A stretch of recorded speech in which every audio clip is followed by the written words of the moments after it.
ఒక చిన్న సజెషన్ అండి. మీ ఫ్యామిలీకి మీరు ఏమిచ్చినా, ఇవ్వకపోయినా ఒకటి మాత్రం ఖచ్చితంగా ఇవ్వండి. అదేంటంటే హెల్త్ ఇన్సూరెన్స్. అది పిల్లలకి, పెద్దవాళ్ళకి ఎవ్వరికైనా ఖచ్చితంగా ఉండాల్సిందే. ఎందుకనంటే కరోనా తర్వాత ఎవరి హెల్త్ ఎలా ఉందో ఎవ్వరికీ క్లారిటీ లేదు. మేము హెల్తీగా ఉన్నాము, ఆరోగ్యంగా ఉన్నాము, ఎటువంటి హెల్త్ ప్రాబ్లమ్స్ లేవు అనుకోవడానికి ఛాన్సే లేదనమాట. కరోనా తర్వాత పరిస్థితులు ఎలా ఉన్నాయో అందరికీ తెలిసిందే. ఇదంతా ఎందుకు చెప్తున్నానంటే యాక్చువల్లీ మా పాప సెప్టెంబర్, నవంబర్ ఈ 1 మంత్ మధ్యలో 2 టైమ్స్ హాస్పిటలైజేషన్ అయింది.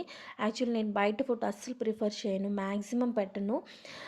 ఎందుకు ఇట్లా హాస్పిటలైజేషన్ అయిందో తెలీదు. ఫస్ట్ ఏమో వైరల్ ఇన్ఫెక్షన్ అని 10-15 డేస్ సఫర్ అయింది. మళ్ళీ 10 డేస్ గ్యాప్‌లో తగ్గుతుంది. అయ్యో! నార్మల్ అయిపోయింది అనుకునేలోపు మళ్ళీ ఫీవర్ స్టార్ట్ అయింది. యూరిన్ ఇన్ఫెక్షన్ వచ్చింది మళ్ళీ. 1 వీక్ మళ్ళీ హాస్పిటలైజేషన్ అయింది. 5 డేస్‌కే 50,000 బిల్లేశారనమాట.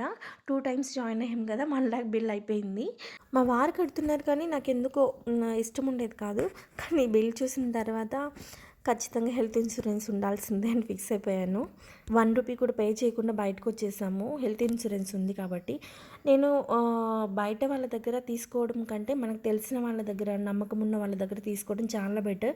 ఆన్‌లైన్ ఇన్సూరెన్సెస్ మాత్రం నేను అస్సలు సజెస్ట్ చేయను. నాకు అస్సలు దాని మీద నమ్మకం లేదు.